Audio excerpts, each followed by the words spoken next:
This is the self-titled podcast of the Golf in Japan website, where you can check essential information in English about golfing in Japan, including more than 2,000 courses. We can help you book your round and make the whole process a whole lot easier. So check out golf-in-japan.com and start planning your Japan golf trip today. Titleist Club Fitting, the fastest way to better. With a player-focused philosophy on fitting, Titleist offers a range of club fitting experiences from drivers to wedges. Your Titleist fitting specialist, thanks to an unmatched selection of products and technology, along with a wealth of fitting knowledge, will provide you with tour-quality fitting experience that can provide immediate benefits for your game. You can experience a fitting in English while in Japan. Just go to the Golf in Japan website and click on the Titleist banner. Or check the link in the description of this podcast. Titleist, the fastest way to better. Okay, Golf in Japan. We're back after an enormous leave of absence. What feels like about 6 months, but it's not been that long. Welcome back, Damon. Welcome. Hisashiburi. Hisashiburi, yeah. And Ryan, who's scribbling away feverishly. Must be good content you're writing up there, son. Yeah, aloha. Oh, yeah. Genie, have you not been here since Hawaii? I have not been here since Hawaii, yeah. Oh Hard life, man. That was a long time ago. Well, first things first, we have to give a shout out to the old office because we're now in a new office and all our podcasts were in the old office apart from the one or two that we did outside. And so we're in our new office, new space, some new heads in our team, which Damon, you can talk more about. And we're onwards and upwards, boys. Yeah, it's a great office. Loving it. Yeah. We got a couple of new people. We got Ari, who's our content and social media person, and then we got a couple of new heads on the booking team. Yeah, we sure do. We've got Masa, and we've now got Katie and Bruce as well joining the team. Brilliant. Yeah. Shout out to everyone. Onwards and upwards. And we've no Joe. Not at the moment. Traded up. Yeah. So we might put out a picture of our new little podcast room, but we have a nice pink wall. Courtesy of the previous owners, and I thought that was for Joe. No, it was clashing with his trousers. So he was very famous for wearing purple trousers to the office. So this is the exact purple that Joe wears. So. Yeah. So he might be in the room right now, and we just don't see him. Yeah. So do we give a shout out to Joe? Come on, he's great. Yeah, come on, Joe. We miss you, man. Shout out to Joe. Speaking of Joe, well, it's not really speaking of Joe. We just had another very eventful today. We just went to a secret Titleist location and got fit for the new T Series irons. They were amazing. It was pretty good. The irons or the facility? Well, everything. Well, it's a brand new facility. It's a one of a kind in Japan, that's for sure. They said it's the first outdoor fitting center in Japan. Yeah, so you're hitting off turf. Although they do have an indoor thing where you're hitting out to outside from indoors. You know what I mean? It's like that kind of very Americanized kind of a situation. It looks really cool. They've all the shafts, they've all the technology, all the clubs. It was amazing to see. They've got the launch radars or the launch Trackmans. Yep. To be honest, I've never seen so many shafts in one place. Yeah, it was pretty impressive actually. It was. Yeah. It was really good. So they're going to do the big launch on the 2nd of July for that. So watch this space. Yeah, we'll definitely give it a shout out. We'll put something up, and then of course I think it's I could be wrong on this, the 11th of July or something, that we can talk about the clubs freely. So we can talk about the performance and what we have, but we can't talk about the technical specs because they haven't brought it out yet. So can you talk about what kind of clubs they are? Yeah, it's the T Series iron. So it's the next generation of T Series clubs. You were telling me that they're the long irons, and so is that like filling a hole that they currently have, or is it just replacing what was already there? No.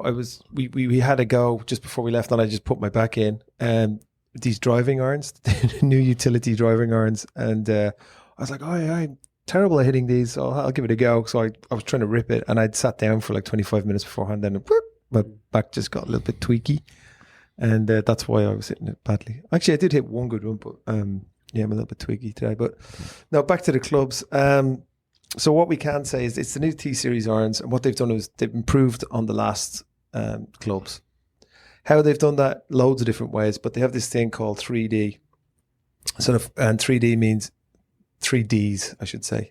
So the first one is distance. So it's all about gapping your clubs properly, so to make sure you can cover everywhere you need to. The next one is dispersion. So you're now spraying it all over the shop, like some people wear today. Not me. He's pointing at you. No, there's no one behind me. Yeah, he's pointing at Joe. It was the wind. It was the wind. And then the last D is descent angle. Descent angle, which is about holding the green. Mm. So, yeah, and I thought, because I'm on the T100s, I thought we'd be playing the T100s again. I just thought, like, you roll in and whatever, but I went for something completely different because the performance was just staggering. Yeah, so they've got 4 new series. They've got the T100s, the T150s, no T250s this time. It's T200, and then 350. Yeah. Or did I get that wrong? No, I think you're right. The 250, is it 250 did you say, or 200? No, there's no 200s anymore. There's 250s. Yeah, it's 250s and 350s. Yep. And the 250s comes in 2 variations. Yep. And that's all we could say. What do those numbers relate to? So the first 2 are blades, basically, and the other 2 are cavity backs, a little bit more forgiving. But I can't say it. There is an actual interesting change in what he just said there. But there is.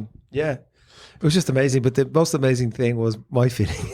So we'd gone out, we got fit on the driving range, and I was really happy with mine. And I was like, oh yeah, and I was talking to all of them, this is great. This club's great. There was 7 or 8 of them behind me looking at me.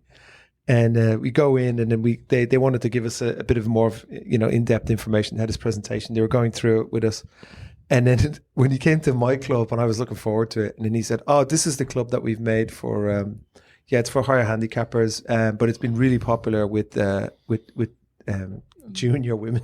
And the lady, women and juniors. Women and juniors. Yeah, that's why everyone was laughing. And they get way more performance out of it. I was just like, oh my God. But I did get way more performance. The spin rate was better, went higher, landed better, and it went further. Yep. So, and it was with the shaft I always used, the NS Pro. So it was good. It reminds me of the Science fitting that you did, where they are also comparing you with a female. Yeah, they did. What did he do that? So this is a pattern. Yeah, I'm seeing a pattern. The data doesn't lie. And it was really good because it was like, oh, you're very close to a female pro, which I'll take. Yeah, that's not a. Do you remember the time we played at the MK Cup where we could just come back to it? We were playing with girls who, I don't even know if they were on the Step Up tour.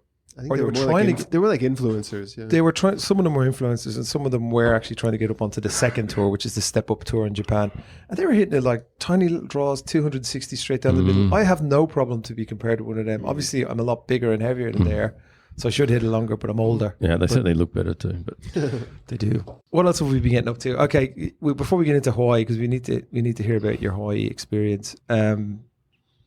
We should mention in the last pod, there was we had very special guests with Luke Kwon, Sam, Tooms, and Taco, and the guys were very cool. They came over. We helped them play all their golf in Japan. They gave us shout outs and everything, and they joined our podcast. So the last podcast actually went really, really well, and we got lots of downloads and lots of shout outs. So a proper shout out to those guys. I really appreciate that. And they're just so good. We haven't done a podcast since. Yeah, it's like, how do you top it? Let it simmer. Yeah, right. Yeah, so they're just starting to release some of those videos now. Taco just released one yesterday. So yeah, hopefully there's a few more coming. That'd be good to see. Yeah, that was awesome. And if any, I love the souvenir that they gave us there as well. Then. Yeah. Oh yeah. So when they were up in Murasakizuka, which is my missus' place, they have this lab putter, and it's Luke Kwon's, and he just, I don't know, for whatever reason, he threw it, and the shaft broke, and then they were just chucking it around like it was going in the bin, and then we said, well, we'll take it for the wall of our new office, and we got them all to sign it, so we have like the lab golf putter all signed by the boys, and it rightfully has a nice ledge, and we have it on a nice shelf now under the telly. Yep, looks good. On the mantle, if you will. Yeah, and that's a nice, little addition to the office. It's this is our wall of pod, or should be. Also, just released last night is the Live Jewels. So we got Luke Kwon's in there, and Taco and all the boys. So Faprez and did you see they were Brian trying Brothers. to do the quickest ever par 5? Oh, is that right? That? No, I haven't watched it. That's my. And the boys were playing unbelievable. And tonight. then Perez he's putting, and he too puts it. Oh no! Don't tell me now. Okay, sorry, spoiling it all. But those guys are absolutely killing it. So well done them. They did great content, and they're really nice guys. We did go out have a drink with them, and we had some yakiniku. It was good. Good. And man, can they play? They can't play.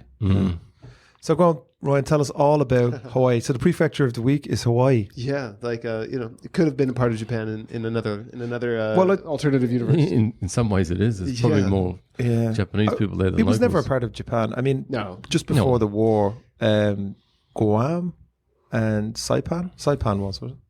No, so actually, Hawaii is still a state of the US, but both Guam and Saipan aren't states, they're territories of the US. But were they at one stage owned by Japan or controlled? Like part of the East Asian co-prosperity sphere, like before the war. That was like the translation for what Japan called itself when it was Japan was expanding into Manchuria. That's right. I think they did at one stage. They definitely were down the Philippines and that kind of stuff, right? I don't think they ever got as far as Hawaii. And I think because Hawaii was already established as basically America. I think Hawaii might have already been a state by that time. But it certainly is like, they'd love to adopt it. And you gave me some advice. You were saying that you wouldn't go anywhere in Hawaii where Japanese people don't go just because for safety purposes. Yeah. Well, they have it sussed out. So, and it's all built up around servicing the Japan, all the safe places, all the security, police, everything, make sure that the Japanese are okay because it's such an important part of their economy. Yeah. So if you don't see any Japanese people, you kind of go, I think I'll just jump back in the car and fly down the road for a while until I see the beautiful white sandy beaches of Waikiki. And you got to play some golf? I did, yeah. I went to the place where no Japanese, we didn't see any other Japanese people, which is Maui. So the whole island, there's no direct flights, so it's not very popular with the Japanese. But the golf course that I went to is called Waie. It was a municipal. I was like searching for various ones. I choose this one because it had great views, low cost.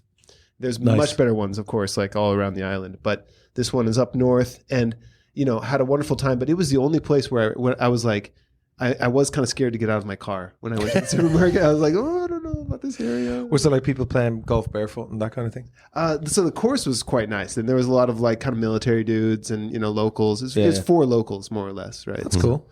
Yeah, just great views. I mean, you can't go wrong with, just overlooking the ocean. And I do feel like it kind of turned a trigger in my mind somewhere where even in Tokyo, I'm like, golf's not that expensive. We joke about having a different wallet when you're traveling, and it's like easier to spend, right? So I had already kind of budgeted for this, but now that I've I've been to a proper golf course and enjoyed that, it's like here in Tokyo, it's looking at the prices. I'm like, these are pretty reasonable. Like, I could do this. So, sometimes going out and experiencing a really lovely place like Hawaii does sort of open up your eyes for how much more fun you can have in your own neck of the woods here in Tokyo and around Japan. I mean, we're probably going to do a prefecture of the week at some stage, not today, but I think Ibaraki is coming up. And we're going drinking with a few lads from Ibaraki to find out what's going on with them on Friday. Correct. But the last time I played up there, which was Saturday, the round of golf was only like 12,000 yen. Yeah, amazing. Yeah, for the weekend. It's weekend? Yeah, so what is it on the weekdays? The weekdays, which is when most tourists would probably want to play. I was looking at some, and it was like well within my budget. Like there was some where it was like 4,000 yen. It's like $30. That's so cheap. So cheap. And you could drive in the fairway. You had a locker. They had an onsen. List goes on and on. Immaculate course. It was cool. Right. And of course, that's the low rate. You can have, quadruple the quality for double the price. So. There you go. All right, cool. So, and how did you play? I think... did you bring your sticks or did you rent them? I rented them, yeah. And it was the first time I got to use ping. So that was kind of interesting. Okay. They had pretty nice equipment. Good clubs, right? Yeah, I was so close to buying a Hawaiian shirt with the golf club's name on it as well, But that you should have done I probably should have done that, yeah. Kind of regret not. But it was all like a weird material. But I played fine. I played with a guy and his son, and they were both very nice people and having beers. And, the best part, though, which I think you can't do in Japan very often, is just cruising around on your own golf court, your own golf cart. Like that was fun. I felt like we were playing Mario Kart out there, just like they try to get tearing up on the each other and fairways. stuff. Yeah. Just a 2-seater or Just like, it was like a 2-seater. Yeah. Real tiny. Actually, we play in the military course. What's it called? Tama Hills. Tama Hills, and Damon's a member there, and it's all of that. It's so fun though, right? It's Cool. Yeah. It's great to you feel like you can really go and look for your ball. You just sit, just sit down and just go cruising, looking around. Yeah, Kieran had a bit of sideways action going. When? In the cart, no? Oh yeah, so it was really early. That was the time before. The time before. I my ball had kind of gone over this little crest and it was on the hill, and I was just flying down in the cart, and then I hit the brakes and the cart just started going sideways. Oh. Yeah, it was wet bit of grass dewy, downhill. Yeah, but I turned into it like a pro. Yeah. Damon was proud of me. That's Yeah. good. So I called out to him. He's all white in the face. It was like Tokyo Drift. Well, you feel like, oh, I'm not controlling this thing, and it just starts like spinning out on its own. But that's got to cost a penalty stroke at least if you tip the cart. no, it's fine. Yeah, well, that's true. I've actually crashed a golf cart before. No. Yeah, I was drunk and I was driving. Shouldn't do that at home, folks. And I was driving along, and we were doing scores. You were texting at the same time? No, I was putting scores into something. I was writing scores or whatever, and I wasn't looking where I was going. And there was a curb to the right of the cart path, and I just went straight up on it. The cart got stuck on it right in the middle, and then it took a couple. There was 4 of us trying to like bounce it off, and we couldn't come. And then the guys just came in a second and just pulled it backwards with a tow chain, and off we went again. They're tough. Those carts are built to last. Yeah, I mean, people do topple them, and texting is the worst, right? Especially the manual ones. You text when you fall out. A guy broke his arm on an air golf course and had to get airlifted out. Gosh. Jeez. Yeah. Well, that is what it is. Golf isn't safe, is it? Damn. No. And you were playing. You've been playing since you came back as well. Huh? Yeah, I've played since I've been on the podcast. I've played 3 or 4 times. So almost I try to play not every week, but at least 2 times a month or something like that. So That's good. making slow progress. Like I think I was telling you, I counted it up one time and I was about 25 over, and I've only been playing for about a year. So I don't hate that. Although I have a meaning to confess though. I do. Let's just tell the good people out there that would be a par. Huh? So you're 25 over. What's par? Oh, so let's Like see. a pitch and putt course, right? Yeah. So Yeah. let me. Shall I do the math on that? Let's see. That's okay. That's fine. We got it. I reverse engineered it to tell you that I was 25 over. So yeah, it's a little like No, because when you say 25 over, people are thinking 18-hole golf course. Yeah. But no, he's been playing well. So it's like 79 on a 54 par. Okay. That's acceptable. We'll accept that. And even then, though, I should confess though that there are some, because I'm usually playing by myself. There's a few times where you you hit it and you're like, nah, I don't quite like that one. I think I'll just hit it again. You can't do Yeah. Right. No, at this stage you definitely can. Like I'm getting my value, and I'm getting like That's the more Japanese shot experience. Renshu. Renshu. Self mulligan, love it. Yeah, but you got to be careful. You can't do that on the 18th or the end. Like you can't do that around Where people can see it. Yeah, exactly. You got to do that on the 6th or something. When you're playing here's golf my ball. with your boys, and there's a bit of it might be a bit friendly skins game, or I'll say you can't do that. You just play your No, first yeah, ball. of course not. Yeah, no. Just so you know. I'm playing by my Unless own. nobody's I'm watching. learning. Yeah, learning. that's fine. Unless nobody's watching. Okay, yeah, and then just do the old foot, the foot wedge. Yeah, there you go. Shout out to Paul. He used to always say to me, he used to go off and play on his own, and he'd come back and I go, how'd you get on? He goes, I shot 73. And I go, oh, really? And he goes, yeah, well, I threw down 2 balls, and one was my actual score ball, and the other one was, I was just hitting shots. I was like, okay. Yep. So 73. Good man, Paul. Best ball with yourself. Yeah. All right. Well, let's have a little dive in. There's been loads and loads of golf, professional golf. And the first thing we have to start with is the US Open, which was last week in Oakmont, which looked brutally hard. So of all the 4 majors, US Open is the one that's the most hard. Longest rough, fast greens, just brutal, long golf courses. And it proved to be That was one of the absolute best carnage. last day golf I've seen. It was amazing. It was great. Shout out to JJ Spawn. I'd seen him come up, yeah. Remember he was runner up in the players, and he just did what an amazing job of that back 9. Well, he was out of it. Just I think it was grinded away, didn't 4 he? shots back after the rain delay. I heard people saying that it was more like he was consistent, and then he brought it back, but everyone else just fell apart. Is that? Yeah, the That's back a 9 bit of of the US everything. Open. Anyone could win it. That's the thing. It's kind of boring when people cruise to victory, and it's always good when it comes down to the wire, and it certainly did. And what a finish. 69 foot for birdie on the last hole to just... And he only needed 2 putt to win it. Yeah, fair play to him. Yeah. What kind of putter does he use? A golf putter. I think he's a Strixon, guy, is he? He is. Yeah. He's a Strixon. So I don't know if probably- his putters are Strixon. I heard it was a lab putter, which is why I brought it up too. Yeah. But, Really? yeah. Could be. Shout out to lap putters. Mm. Yeah, they're cool. They're so... what are they called? There's a certain... Center of gravity and stuff. And Yeah, it's something like that. It's the way the grip is... Zero torque. Zero yeah, torque. that's right. It's backing through. You're not. There's no arc on it. There's no one, which is amazing. Yep, that's on the Christmas list. Yeah, I've got to be waiting a while for my girly clubs to come, so I'll try and save up and well, also I was trying to bum a new Titleist driver off them because I don't know if I said this before. I might have done. I brought the kids out and one of them broke the club, and they said, "Oh, we can't replace it. You have to buy the whole club." And I said, "Okay, well, can I have a head?" And they were like, "No, you have to buy the shaft as well." All the manufacturers, they do not want you just getting the heads. Like, but I just need the head, man. No. And they were like, "No, you got to buy the whole club again." And I was just like, it's almost like a language barrier, or like a quality control is probably the more accurate way to putting it. Where it's like they just don't want those things going off into the wild. But we get those inquiries all the time. People saying they want to buy a Miura head. Because it's shipping internationally, you're going to be able to ship the head so much easier without the shaft, all that. Totally. None of them allow it. Like if a shop were to do that, they would probably lose their license. Do you license. think that's just some sort of agreement that they have with the shaft makers?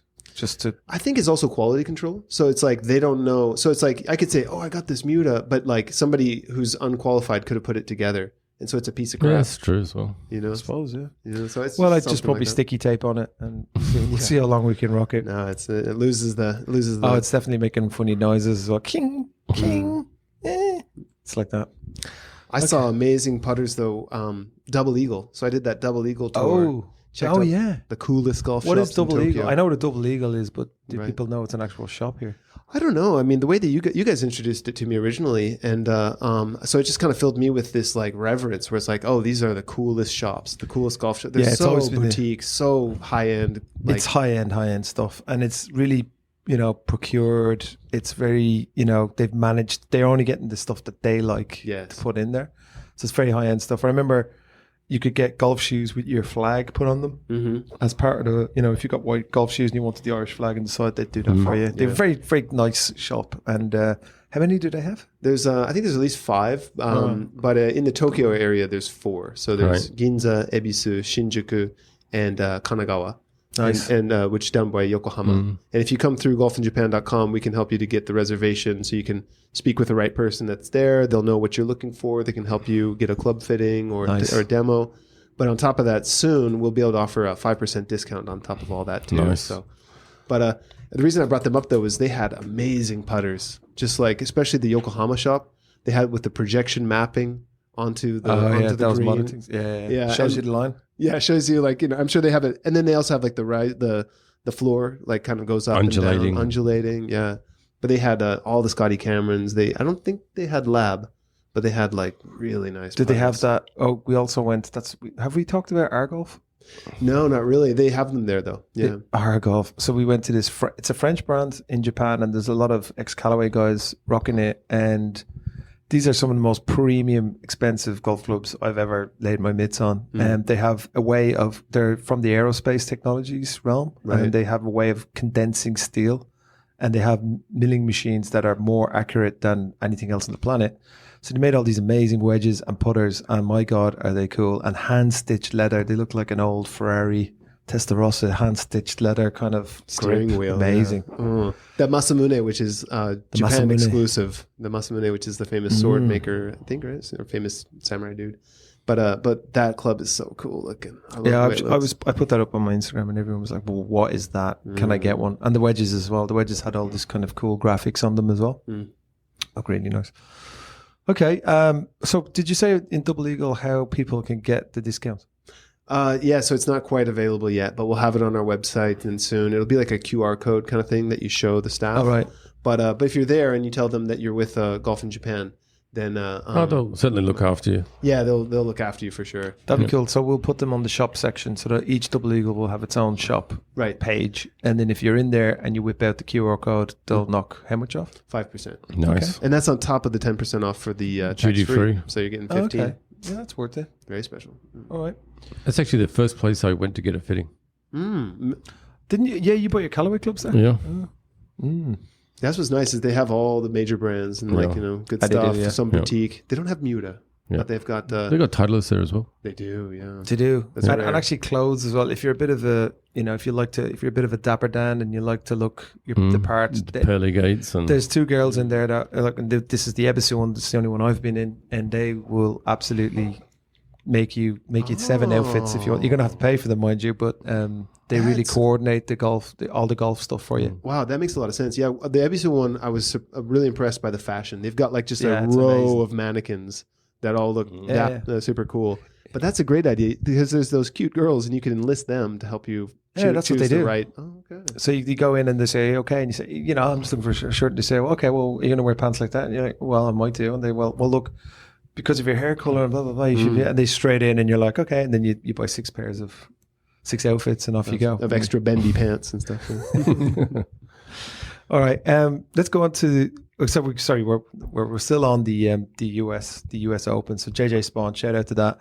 There was a storyline which I think is quashed this week at the Travelers, but it was Rory. Rory missed the cut, and he was just all over the shop. I mean, he wasn't the only one. There was lots of people. There's people saying he's lost the lust for competitive golf because now he's got the career Grand Slam. Of course, then he gets. I think he was. He shot 5 under in Travelers Championship yesterday. So what do you think of? And I think he was tied 6th with Scotty Scheffler. So just on the Rory thing, I know we're going to talk about the absolute horrible Tommy Fleetwood story. But what did you think of Rory's kind of comeback into the top 10 world of golf? I mean, I think you got to go back to how he's been acting leading up to that. It's a little bit press. Yeah. I mean, I'm not a huge Rory fan, as you know. I mean, the guy can play golf. He makes it hard, though, apparently. Yeah, I mean, he's just he's the best, amazing player, for sure. But, I mean, with that comes, the interviews and the public relations and all of that type of stuff. So he's got to up his game on that, I think, because, so many young kids are looking up to him. No, that's true. And he is, he's getting on. So he is the Tiger. He's taken over the mantle from Tiger. Scotty Scheffler is the world number 1, no doubt, but he just doesn't have, in my opinion, the same absolute star power that Rory does. But I mean, in his defense, I think he's mentally exhausted. Yeah. Just from everything, from the PGA to the live stuff. And all the pressure of people saying, when's he going to get there? Oh, he'll never win them. All of it. What was it Mickelson said? The only way he'll get into the Masters if he's a waiter or something. He's a waiter. Good old Phil. God almighty. But hang on. Before we get on to the Tommy Fleetwood stuff, let me get a box of tissues. Do you know anything about this? No, this doesn't sound familiar. So Tommy Fleetwood is a very lovable character in the world of golf. So he's kind of he's an English guy. He kind of has this long wispy hair sticking out from his cap, and he's kind of like just a nice, all-around nice guy. He's very famous for the Ryder Cup, and he's won, I think, in Europe. He might have even won in Asia, but he's never won the PGA Tour, and he's had 150 odd starts, and he's been playing really well. So his world ranking's really, really good, but he's never won, and everybody likes him. He's the guy that everyone wants to win, and of course, he's on Saturday there at the Travelers Championships. He's in the lead. I think he had a 2 or 3 shot lead. Last round. Yeah, he found it hard going. I think in the end he shot 2 over, and the boys caught him. And the guy was Keegan Bradley, who we've talked about before on the show. He's the captain of the Ryder Cup for the US. Netflix show or something. He was on the Netflix show. He got duffed at the last Ryder Cup. They didn't take him, but since then, he's a very Captain America animated guy. So of course, there was a putt I suppose it would have been to win it, or maybe no, it would have been to tie it. To tie it, right? To go into playoff, and he hits his putt. It's about a 10-footer, and it hits a divot or a spike mark or something, and just goes offline. Like it was going straight for the hole, and it goes, whoop, and it just flies offline, and he misses it. And then the other guy is for bogey, giving it. Oh, Keegan Bradley giving it loads, and I have to say, it's the most disappointed I've ever seen anybody in my whole life. You feel so sorry for him, and he's got these big blue eyes, and he's just like. And then his kids and his wife were waiting at the side of the green. The kids bawling, and it's just so sad. Yeah, it's so sad. I can't remember the stats. He's had like 152 starts, no wins on the tour, 7 top 10 finishes or 5 top 10 finishes in the last 7. Yeah. Well, he's on form. If he for sure keeps his head, he'll win something this year. I agree. This could really change him in a positive way. So. Oh yeah, he'll be hard as nails. He'll come back and he'll be just like I mean, he played well enough to get into the playoff. I thought he thought that as well, but it wasn't to be. Yeah. And then to talk about Captain Keegan Bradley, should he be playing at the next Ryder Cup? Because he's probably going to sneak into at least the realm of a captain's pick, but he is the captain. So people are saying, "Oh, why don't you step aside, play in the team, and get Tiger Woods to be the captain?" At Bet-Page. Is that possible to be a captain and a player? Yeah, Tiger did it at the President's Cup. I don't know about the Ryder Cup. I think someone did it like way back, but nobody's done it. I don't know. I mean, going back to the win and everything, Keegan Bradley, I mean, we spoke about this in the car a little bit. The way he won and he celebrated, it was almost like he just won the Ryder's Cup. Yeah. You know, the crack it was like a match play. USA type of thing, you know. He's captain. Yeah, and I was so gutted for Tommy.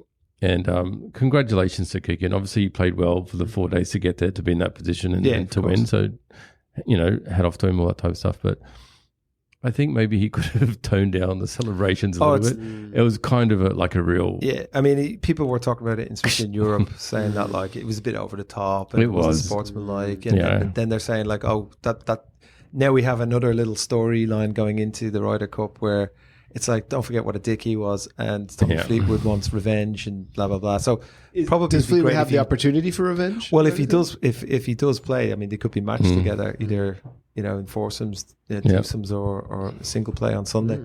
So we'll see. But it was heartbreak for Tommy Fleetwood. Shout out to Tommy, you're awesome, dude. Hope he does okay. Oh, on other news, just checking the world of golf here. Do you know who this guy is?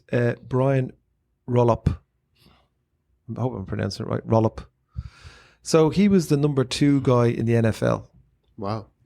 The National Football League, and he running it. Total business guy. And apparently he's going to take over from Jay Monahan. No, really? Yes, Jay Monahan is stepping down over like it's somewhere. It's like a mad long time. It's like next year or the year after or something like that. And then this guy is going to come in, and what he's famous for is like Thursday Night Football. Wow. And that kind of thing, like so making the product, like eking out new sports things. Tourism, monster deals, like monster TV deals, and that's what the PGA Tour do. They're probably going bankrupt, so they're like, Jesus, we need to get a guy who's got a bit of business savvy. So this guy's going in, and apparently, so just judging by all the American media who are obviously familiar with this guy, so he apparently was sitting in the number 2 spot for the last 20 years or something, and then the other guy's never retiring, whoever he is, and so he's decided to come on to the PGA Tour.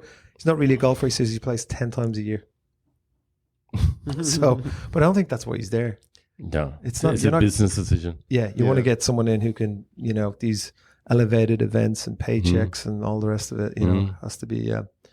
So I thought that was interesting. So they're all hailing it as a master stroke, and that it's going to be great, and they're happy to be rid of Jay. And so let's see what happens there. Another thing was this guy Piot, the US amateur who famously went to live. He's been relegated now. He's been dropped. He was in the Sergio Garcia's team, the Fireballs. Was it? Okay. So he was on there and he just played rubbish. So is he Spanish? Sergio Garcia? Yeah, a little bit.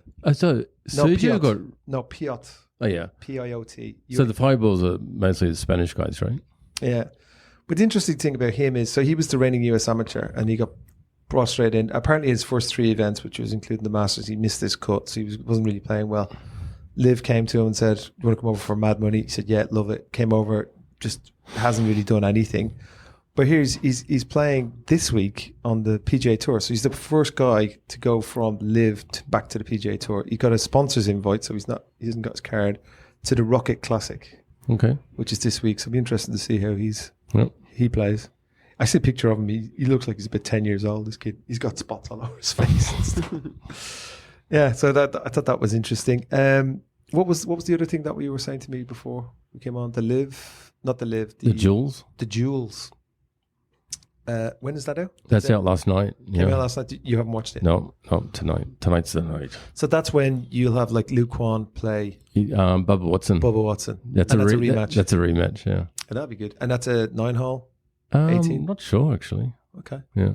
Yeah, they do a really good job with so many different formats. Yeah, and the creators are just so much more animated and fun to watch. How do you watch that? Is that on YouTube? It's all on YouTube. Yeah. Okay, cool. That's great. Yeah.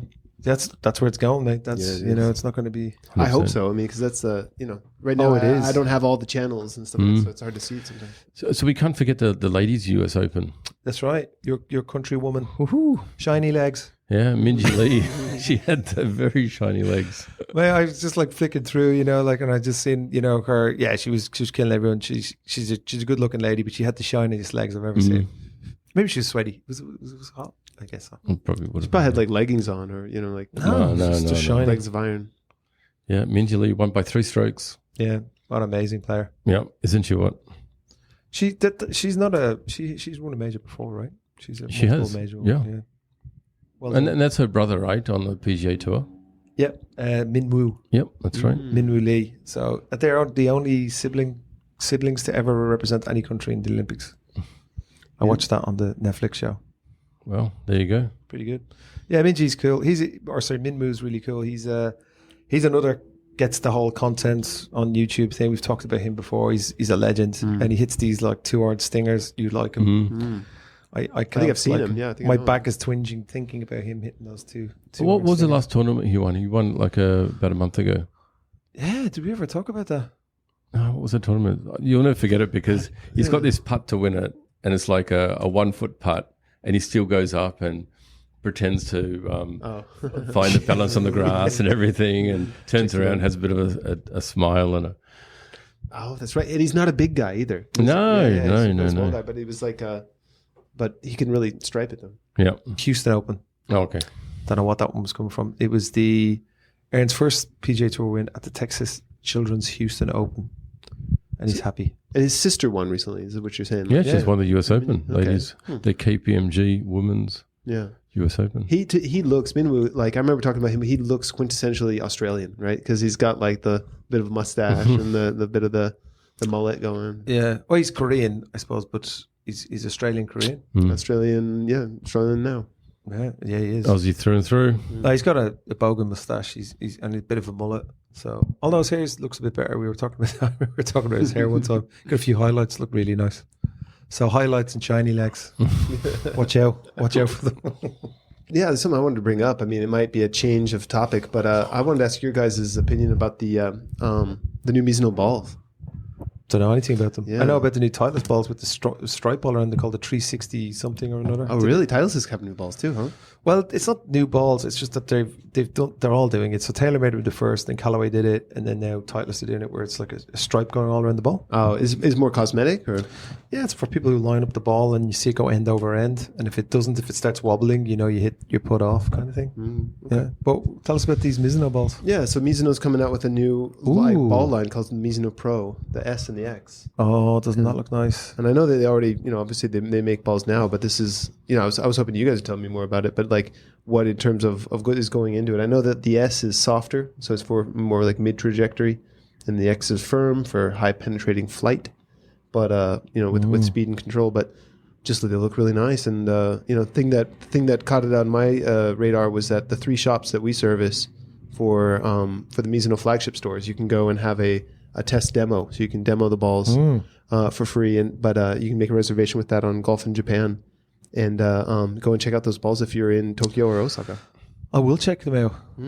I love the Mizuno balls. Always like Mizuno balls. Bridgestone as well. They're just super high quality. I mean, there's very little between them and the Pro V1. Obviously, Pro V1's the best on tour and all the rest of it. But I mean, they're all probably about the same price range, same kind of similar technology. Spin, soft, feel, high trajectory stuff. Go divots and buy, spend, with dimples and all that stuff. Like the reason that came up on to me too is I saw the thing, and I was curious about your guys' opinion. There's a USGA golf ball rollback. Ah, yeah. Yep. Is that so? But that's not happening for a while. Is that popular? Is it next year or the year after? People don't like? Or? It's. I don't think it's going to affect the. I think we did talk about this before, but I don't think it's going to affect the likes of you or me. No. Air balls will be the same. They're just going to get better and better, and so we can hit it further. But the pros are hitting it so far and so accurate that they're just demolishing golf courses. Well, they didn't at the US Open, but regular golf courses, they just smash it a long way to control it perfectly, and then they're just bomb and gouge, chip onto the green, and they're just destroying golf courses. So what they decided to do was go back to, so there's different models of balls. So say like the 2001 ball. or the where the balls were at that stage. You're going to roll them back to that. That's with the rollback. So they don't go as far. They don't spin, quite as much, or they spin more. Can't remember. My understanding also is they won't be available for retail. No. So it's competition balls. It's actually, you don't want them. So I don't like that. No, I don't like that. I think it's a terrible idea. I want to see them hit at 355 yards. Yeah, no. See, that's a different issue from what he's saying, though, which is that, like, wouldn't you like to use the balls they use? Yeah, people want to use the same ball that they use. 100%. It's like the same clubs. Yeah, I mean, because imagine, too, it's like, you can hit your driver, you hit it 330 yards or whatever crazy, right? And you're getting it right up against the green, like, maybe you want a bit of a rollback too. You want to play like the pros. You're on a pro level. You tell yourself, and so you want to be able to. For us, it's I think I want to have the maximum enjoyment when I play the golf, and I want the best performance I could possibly have with clubs and with balls. But you can no longer compare yourself then. I'm not comparing myself to no. Well, to the ladies golfers, the ladies pros. Yeah, to the ladies pros. No, but I mean. We have tee boxes that you can play off different tees. We can give each other strokes. We can do all of that kind of stuff. And I think but we all get up to the tee box, and we know that the pros hit it that far or whatever, and they can do it consistently. But if we could do it 1 out of 20 or whatever it is, we always strive for that type of thing. So not being able to say I use the same equipment, I think is a negative. Right. Yeah, I can see that. Like. You should certainly have the option. You should certainly at least have the option for it too. Like it's interesting. There's like this like arms race between technology and players, where it's like you're familiar with those FPV drones, where you basically put on the goggles and you can like fly a drone. I mean, you could have that in a golf ball now. So you can hit the golf ball, you have your drone on, zoom it right into the hole, and it's like, hey, I get hole in one. What's the propulsion system on that thing? Yeah, right. Well, the FPV 5. Yeah. Yeah, it'd be a bit busy. It's got like dizzy, I should say, compressed air in there or something like that. But I mean, it just begs that question, like, how far can it go and still be a sport? And so I think, like, I kind of like the idea of this rollback of getting back to the basics or whatever. Okay, yeah, all right. I mean, there's loads of different ways to do it, but I don't think it's going to stick. They say, when is it going to happen? I thought it was next year or the year after for the rollback. Aren't you going to be disappointed? Like, you'd be watching the same courses and they're not cutting corners, they're not doing any of that, they're just hitting more boring, straight, layup, all the par fives. Okay, so in that case, they should if it's going to be a rollback, they should do the rollback for all retail as well. Well, you know what they could do? So certain courses that were on the roster, great courses, that they're not on the roster anymore because they're too short. They just can't host a PGA Tour event. Why don't they roll the ball back for those ones and bring them back to some cool spots, cool old courses, and stuff. We're not hitting the balls longer. And then when they go to the big, long, unbelievable long courses, that's confusing. Let them, yeah. There's no elegant solution. It's technology, I suppose, but maybe they need to cap technology in a way as well. But again, my gripe is the punter not being able to use the same equipment that's being used on tour. Yeah, and is this going to happen on live as well? Don't know. Good question. Because then I imagine it would. Imagine it didn't, and then you would have people going, "Oh, I think I'll go with the live because I can hit it. There's no roll. There's no or if you're comparing it, like if you don't know any better, and you're like, well, DeChambeau hits it like 350 yards, and then Rory only hits it 200. Like clearly, DeChambeau's a better player just because you're making this weird comparison. World ranking points. Well, they're not. Yeah, or like you're checking their yardages or whatever. Yeah, I'm sure if they want to have World the longest player in the game, you can't really say that anymore. You have to have an asterisk next to one of them. It seems like there's loads of kids, especially on the European tour and stuff, like kids coming out of South Africa and stuff who are smashing it like past where Rory and DeChambeau can do it. Maybe, I can't remember their names, but recently I've seen a couple of young guys and just hitting it 360 no problem. Look at Kyle. Yeah, Berkshire. I mean, that guy's a freak. He can actually. Do you ever watch his channel? It's a good watch. Yeah, he absolutely. looks like he's a good golfer all around. He is a good golfer, yeah. But he just smashes the ball, hits a 7-iron like 240 yards. It's incredible.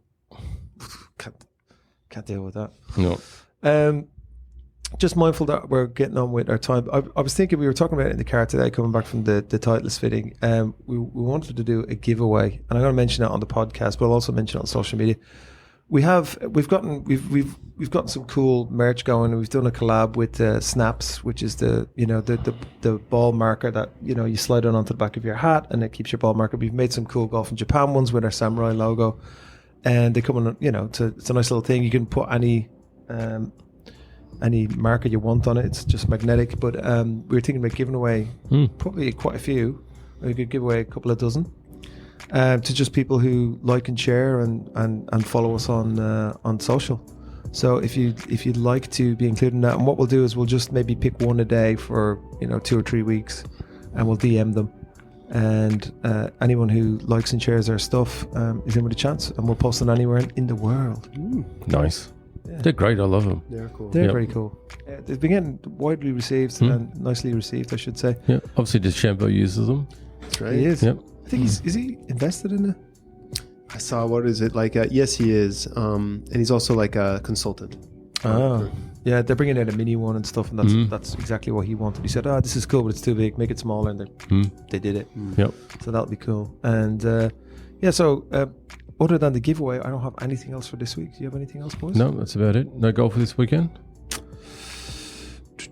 No, I'm going to Osaka. Okay. I'm going to Osaka. Yeah. I was there last week. I'm playing on Thursday with a golf partner out at Narita Golf Club, so that should be nice. Nice golf course. I love that course. And so until then, Thanks very much, and sayonara, boys. Yep. Pro Joe, we love you, mate. Get well soon, bro. Sayonara. Goodbye.